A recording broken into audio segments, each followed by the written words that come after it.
Was going through all this in the following 11 months that he came home, I don't think we realized how bad this whole situation is. We never thought it was going to be something that would be lethal. So I think that was one thing that we learned. We learned that PTSD is not something that is just something that just goes through. I'm sorry, I can't even think right now. I'm sorry. Well, I mean, what Joyce said, let me ask Kevin on the issue of you bringing him to the hospital to be involuntarily committed. Can you talk about that experience? Also, the experience of his grandfather trying to bring him back to the hospital. I think when we decided to try to bring him to the hospital, we had been trying to negotiate with him for over a month. We had actually hired a therapist to be able to help us get him into the hospital. On Friday, May 28th, 2004, the beginning of the Memorial Day weekend, Jeff finally went to the hospital. He had no intention of staying, and they did say that he needed to stay. And so finally we did an involuntary commitment. It took about 6 hours to do it. During the 3.5 days that he spent there, we thought that he was being assessed for PTSD and assessed for treatment. But regretfully, they didn't assess him.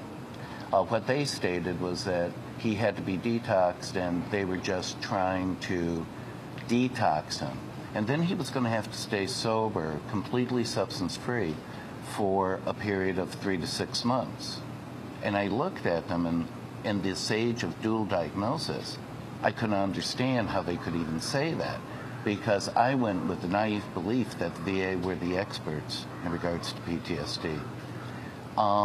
Despite Jeff divulging how he had bought a hose to kill himself, they had plans.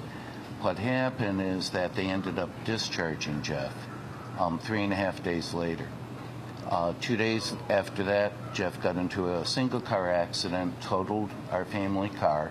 He was unscathed, and he saved the 2 coffees they went to get for his mother and for himself. And then that weekend we tried to bring him back because it had gotten much more severe. And the VA, they didn't even bother calling a person who had the authority to enter him involuntarily. And he just came back home. And at that point, I was furious. I lost faith in the VA. And I'd like to say that yes, my dad did go along with Jeffrey on that second time, along with my daughters, and that he begged the VA to do something to help his grandson. My dad lost his brother in World War II at 22 years old, and he was now seeing his grandson going downhill right before his eyes, and nobody was there to help. So to me, that's heartbreaking. Really. And you obviously had no doubt from the beginning that the changes in his behavior and his activities, his destructive activities, were as a result of being in the war. That he had been fine before he enlisted and went to Iraq.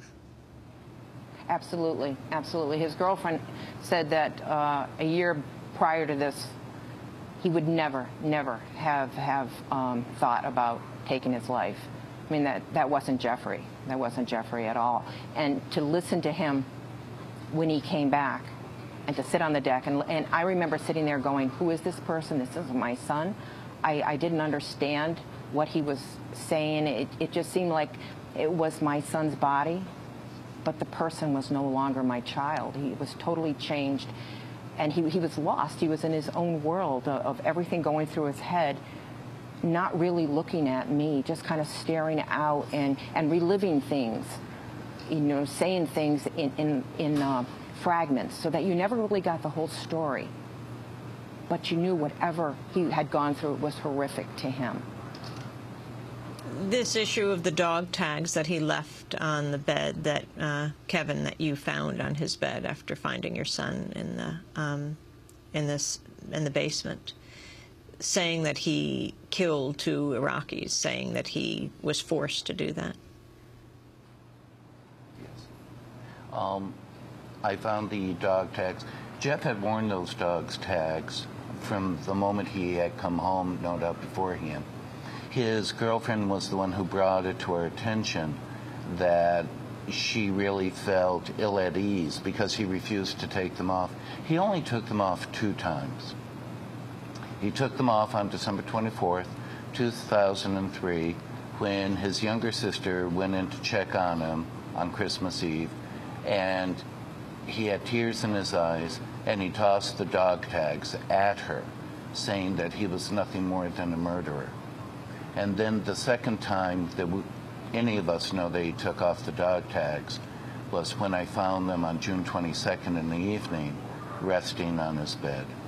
And these, he said, were the dog tags of Iraqi soldiers? Yeah.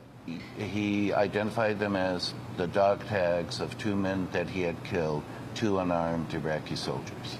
Now, that story has never been verified by the military, but we believe it in our hearts. We know that that's the truth. You settled with the military for $350,000, and you've joined a class action suit on insurance for dead soldiers. Can you explain that suit?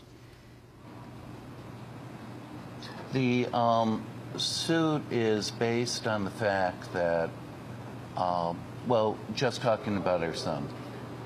When our son died, we were given the life insurance, and we thought we were given the life insurance. And we received a kit, I think it was within 10 days to 2 weeks after Jeff died. But at that time, I'll be honest with you, we weren't about to sit down and read it. As we had stated, we felt that that money was tainted because of the way it came. And there was a checkbook, but again, we just put it into a drawer because we had enough to deal with. And I think that that's one of the things that's very upsetting, that a kit comes with a lot of fine print and possible disclaimers, and yet they expect you to read that, experience such a loss. Then it came to our knowledge recently that the money was never placed into a bank or a protected account. By protected, I mean FDIC. So therefore, we found out that it was placed in a corporate investment account. And what was happening is that the company was actually making profit off of our son's death. The account, people have estimated, was earning 5.69%, and they were giving us 1%. But we also discovered that in many other families, they were earning 0.5%. I mean, whether it's illegal, that's up to a court to rule, but it's morally, ethically repugnant. It truly is. I can't understand how any company, especially Prudential, would ever try to make profit off of our son's death. And this was an insurance policy, a military insurance policy, in other words, that the government had a contract with